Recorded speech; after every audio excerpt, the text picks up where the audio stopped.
Ladies and gentlemen, you are watching yet another episode of Eric Lima Shenanigans of 1977. It's Wednesday, and you know what that means. It's time for the report from AEW Dynamite. And here's the man that has always been Dynamite, more Dynamite than J.J. Evans himself, Mr. Eric M. Lima. Thank you very much, Mr. Announcer, sir. Well, hello there, everyone. Welcome to yet another episode of Eric Lima Shenanigans of 1977. This is episode number 1382 of the show. It's May the 2nd, 2024, 1:04 p.m. I want to wish a happy birthday to one of my all-time favorite WWE wrestlers, The Rock. That's right, Dwayne Johnson. He is 52 years old today, so happy birthday to The Rock. The most electrifying man in sports entertainment today, period. So, and the final boss as well. So, can we get into it? This is a double feature.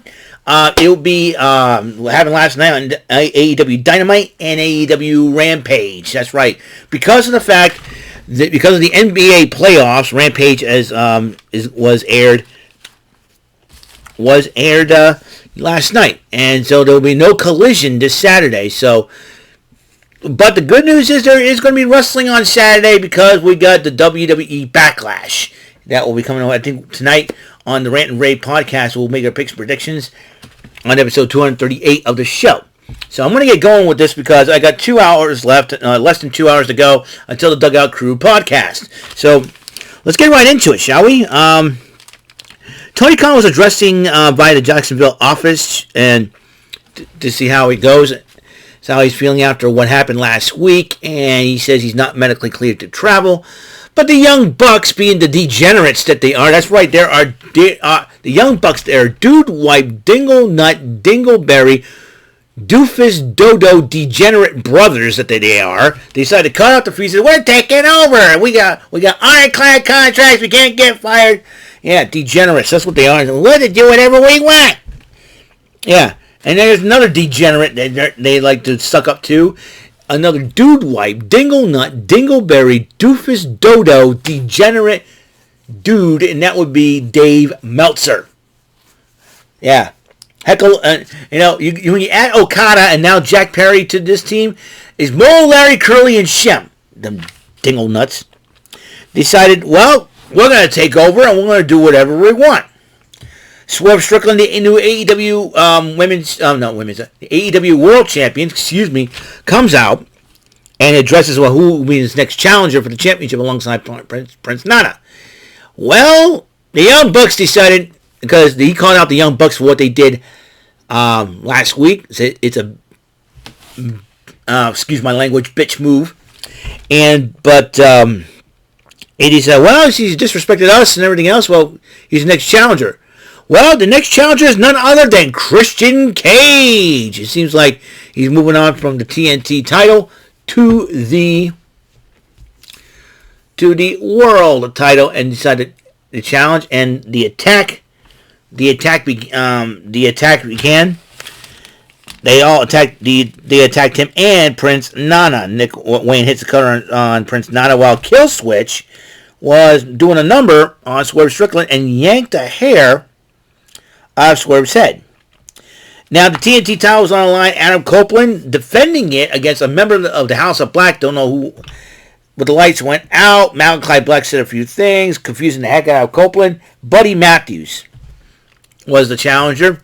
Adam Copeland survived that and decided to beat the snot out of Buddy Matthews after the matchup. Malachi, you done something you shouldn't have done, my friend. Trust me on that one. And he was about to hit a concerto on Matthews until the lights go out, and lights come back on. Here comes Malachi Black. He appears and dares Copeland to hit Matthews. Even Buddy Matthews like, come on. About to do it. Lights went out. Once went back on, they both got vanished. And they both vanished, and leaving Adam Copeland with more questions than answers. That will lead into another TNT title defense next week on Dynamite as he defends it against Brody King. So at least he knows who he's defending the title against. I mean, it's obvious that I think he's going to run the gauntlet until he defends the title against Malachi Black, possibly at Double or Nothing. Meanwhile, Sky Blue addresses Willow Nightingale and challenges her to a matchup for the TBS Championship on Rampage, which Willow Nightingale would. Orange Cassidy addresses the best friends breakup last week and addressed the matchup, and he says that Chuck Taylor may not be able to wrestle again, which is really, really sad because I like Chuck Taylor. He's a funny dude. I mean, if you look up Chuck Taylor, a wrestler, like a Chuck Taylor's a serious wrestler from the Indies, he always has a lot of fun making kids cry, making everybody, saying, get these kids out of here, you got a helicopter, and he talks about somebody's going to die or something like that, man. King of the flippy little boys, So it was, and dropped some signs on you and lots of signs, and all. I miss Chuck Taylor. So, and Chuck Taylor's kind of mellowed down ever since AEW went on, ever since he signed on with AEW. He should go back to what he used to be, and it was hilarious. But who knows? I'd be shocked if the WWE decided to sign Chuck be a storyline and where Chuck Taylor's no longer in AEW and then all of a sudden WWE signs him. Could be at the behest of Johnny Gargano. You never know. You don't know what's going on with Chuck Taylor. Hope Chuck Taylor's okay. Seriously. Then Trent Beretta interrupts Orange Cassidy, and then as Trent Beretta was mocking him, disrespecting him, Cassidy ran right after, made a beeline, but then security stopped him, and then Chris Statlander tried to calm him down. And then Don Callis came out, comes out, whispers something to Cassidy, and Cassidy walks out with Don Callis. Maybe Trent Beretta, what's he doing? Is Trent Beretta planned all this? Chris Statlander does not know what the heck is going on, and so what does Don Callis have to do with this situation with Orange Cassidy and Trent Beretta? We'll probably have to find out in the watch in the later weeks. And then Renee Paquette interviewed the Young Bucks and said, "Hey, we're going to talk to Jack. You're going to talk to Jack Perry." And Jack Perry is still complaining about how Tony Khan took everything. Hey, Jack Perry, you moron! If he hadn't, I think the Young Bucks have gotten into your ear, and that's been the problem, dude. Simple as that. You still crying about, hey, you shouldn't have made that. You shouldn't have started that fight with CM Punk, you moron. So, and the FTW title, which means, you know what it means when Taz defends it, but Chris Jericho, for the world, defends it against Katsuyori Shibata, and this was a heck of a matchup, and to the point where, even with the trash can over his head, and Jericho's trying to hit him with the kendo stick, Katsuyori Shibata doesn't even feel a stinking thing. But then Big Bill got involved, put Shibata to a table. 1, 2, 3. Jericho retains the title. Then Renee Paquette interviewed Will Nightingale, Chris Statlander, Stokely Hathaway, and come to find out that Stokely Hathaway and Chris Statlander have been barred from ringside by ruling of the Young Bucks. Which, I have to agree with Stokely Hathaway. They're a-holes. And Stokely Hathaway is the man. I love Stokely Hathaway. He's funny and he's entertaining. But then Will Nightingale says, fine, I'll do it. I accept the challenge. Here we go. Talking about Sky Blue. As you know, Will Nightingale has a huge title defense coming up as well against Mercedes Moné at Double or Nothing for the TBS Championship. Claudio Castagnoli went one-on-one Brian Cage. Heck of a matchup. Even got Brian Cage in the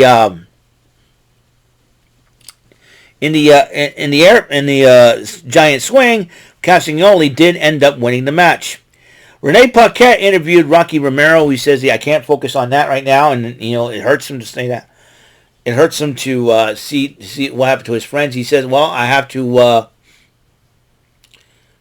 issue a challenge, and I'm going to challenge you, Kyle O'Reilly, so to a matchup one-on-one. And Serena Deeb and Mariah May went one-on-one. As you know, Serena Deeb is going to challenge the timeless one, Toni Storm, for the AEW Women's World Championship, possibly at Double or Nothing. Deeb ended up beating Mariah May because Toni Storm had to throw in the towel for Mariah May. Gotta feel bad for Mariah May, who's been willing to do anything for Toni Storm, and Toni Storm has been acting very kind to Mariah May, which is, I think, is respect on Toni Storm's part for me. And then Renee Paquette interviewed Alan Copeland and said, He's like, I don't know what the heck is wrong with me and all that, but I'm okay. But then Kyle O'Reilly interrupts and says, hey, if you need anybody watching you get back, you know how House of Black works? I got you. And Adam Cole says, fine, And Adam Cole understands that, good challenge for the championship for sure. But then Kenny Omega returns to AEW, addresses the Elite, how he just found out what the Elite's been doing, and he's not very happy about it. But he says, even though I'm not medically cleared to compete, I am, and there's one EVP left, right? Of course, Kazuchika Okada, the Rainmaker, comes out, and he goes, you know what? Give me a couple of months. We'll have at it one more time. But then Jack Perry did not want to wait that long, and attacking Kenny Omega with a chair, and hitting him in the stomach with a chair. Okada kind of like backs up a little bit, and then the Young Bucks came out, said, "Hey, what are you doing?" And then proceed to hit the EVP trigger on Omega, and then they continue to attack him until FTR chases the Elite away. It looks like Young Bucks want the power to themselves. They want to abuse this power. Here's the deal. All right, if I was like an executive, if I was a higher ranked official than the Young Bucks, I would say, hey, listen, guys, there's a conflict of interest here.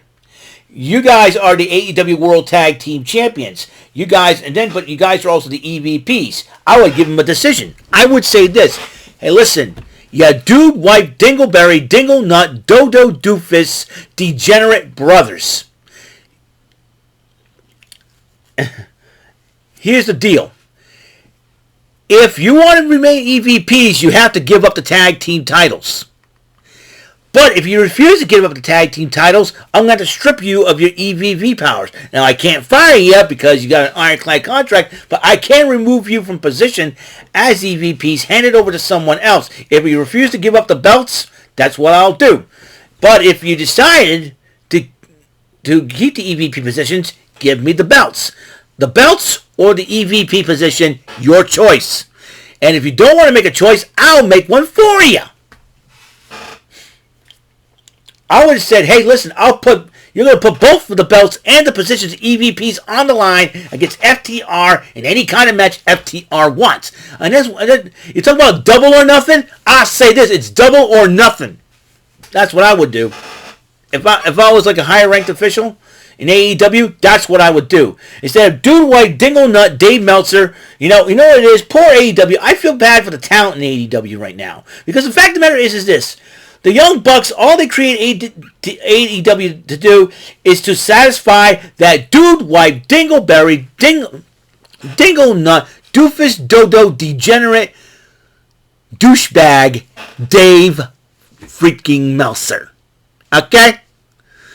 And I'll tell you what right now, and that's going to be the AEW's downfall, unfortunately. And poor Tony Khan, I feel bad for him. I also feel bad for freaking Kenny Omega and any of the AEW talent. Alright?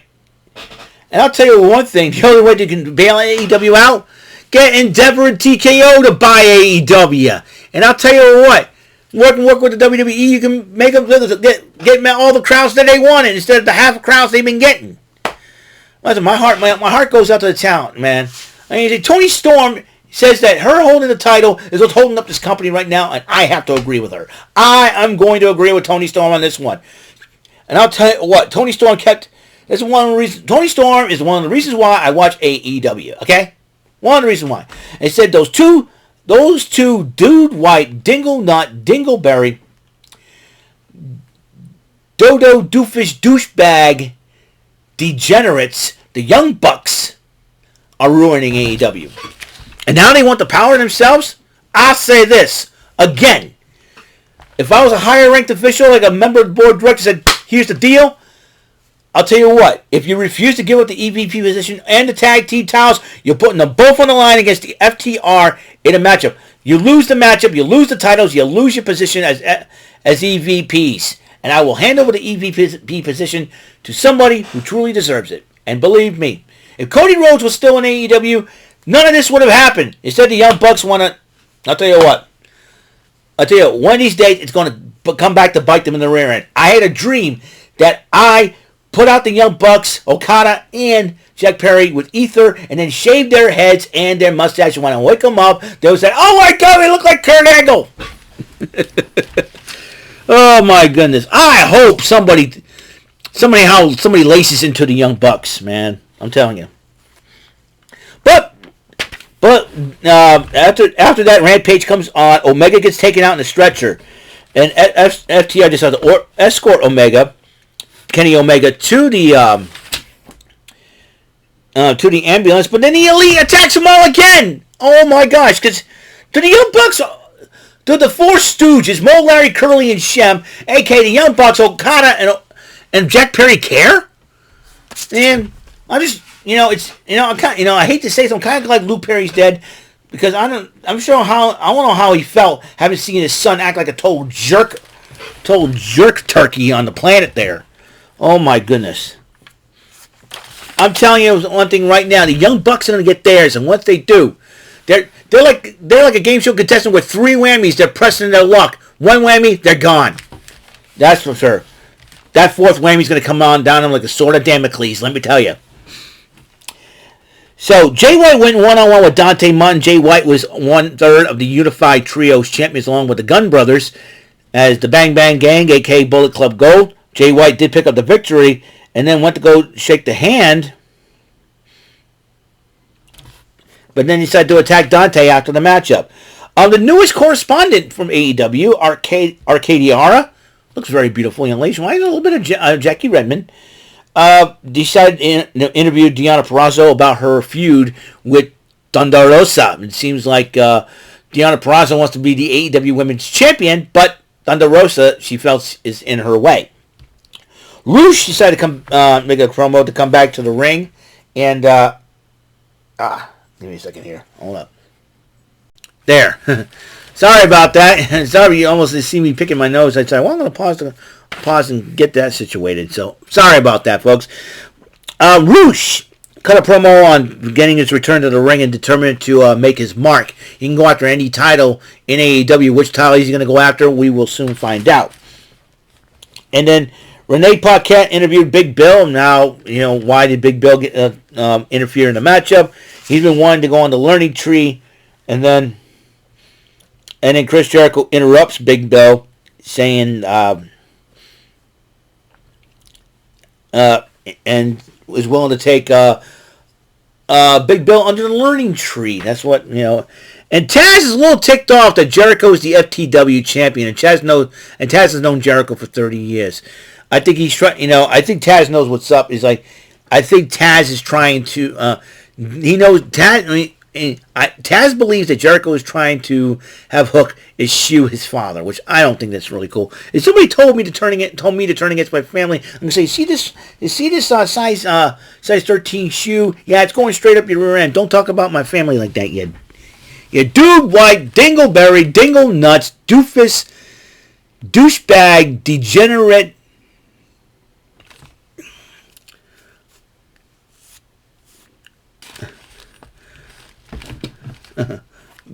Morons. Dingle. Dude, wipe, dingle nut, doofus, dodo, degenerate, douchebag. All right. Say that 5 times fast. Anyways, so Sorb addresses Christian Cage. He said, "You know what? You want to get it on? Fine, we'll get a contract signing and bring your army. I'm not coming alone," he says. And he starts laughing. Could the Mogul Embassy get involved in the situation against the Patriarchy? Let's find out next week on Dynamite. And then Kyle O'Reilly went one-on-one with Rocky Romero, and Kyle O'Reilly did end up beating Rocky Romero one-on-one. Then you got Arcadia Ora interviewing Saraya and Harley Cameron. It seems like now they want to jump into the women's title picture, and started making fun of Mariah May after moving on from Ruby Soho, finding out that she's pregnant with Angelo Parker's kid, which is, I think, again, congratulations to the happy couple. But Saraya and Harley Cameron, I thought Harley Cameron was challenging this young lady, Toni Storm, to a matchup. I would have been a happy dude. Two of my favorite Australian women going at it one-on-one in the middle of that ring. Toni Storm versus Harley Cameron. Yes, I'm a happy dude. But she was referring to Tiny Storm, a.k.a. Mariah May. In other words, Toni Storm's mini-me, so to speak. And so that's going to happen. And, Harley Cameron looking gorgeous and beautiful as ever. Gonna go one-on-one with Mariah May. In real life, they are best friends, but they're gonna go at it next week on Dynamite. So Saraya is so funny. She goes, "Don't worry about telling us to get our tits out because we got that covered." I'm like, "Oh good Lord, good Lord, ladies, don't even make me think." Only Saraya and Harley Cameron make things funny. Anyways, and then Arcadia Ora, the young lady's been, talking about this for her first time on the job. She's been all over the place, interviewed the Undisputed Kingdom, addressing Will Ospreay. I'll tell you, Roderick Strong, looking like Flanders from The Simpsons. What's going on, I should, next time I see Roderick Strong, I go, shut up, Flanders. What Homer Simpson shirt. Shut up, Flanders. I diddly-do, neighborino. Hilarious. Then the Manitoba Massacre for the TBS title on the line. There was no disqualification. Anything goes in this matchup. Will Nightingale defending against Sky Blue. Heck of a fight. Thumbtacks were involved. A barbed wire table full of barbed wire was involved. But Will Nightingale retained the title, and then Chris Statlander and Stokely Hathaway came out to celebrate with her after the matchup, though, because they weren't allowed in the matchup. So that's it. Well, that's all the time we have on this crazy show. As you know, upcoming, this is episode 1382 of the show, May the 2nd. And happy birthday to The Rock, the final boss. Also, next episode will be Press Your Luck. In the ABC version, I'm very impressed to say I got 3 victories in a row. Although I lost the last game on the CBS version, I can easily make a comeback. So that's what I'm going to try. Probably do something like that. So that's all the time we have on this show. Remember, there's no collision, so there won't be a collision report at all. So after this week, new thumbnails are going to be put up. I got Raw thumbnails going to be put up, and NXT thumbnails will be coming up soon. It's going to be really exciting, and like I say, AEW thumbnails are going to be put up soon. I'm going to get some new thumbnails. I'm really excited about these thumbnails I've been making, so it'll be a great cause. So I will see you guys later. You guys have a wonderful day, and until the next episode comes rolling around, Mr. Announcer, please take us home. That is all for today's episode. This is your announcer speaking for Eric Lima Shenanigans of 1977. A Big Beefy E, doing for Bob Saget Productions, and in association with a Raven Bofa Telepictures and Distribution. Thank you for watching today's episode.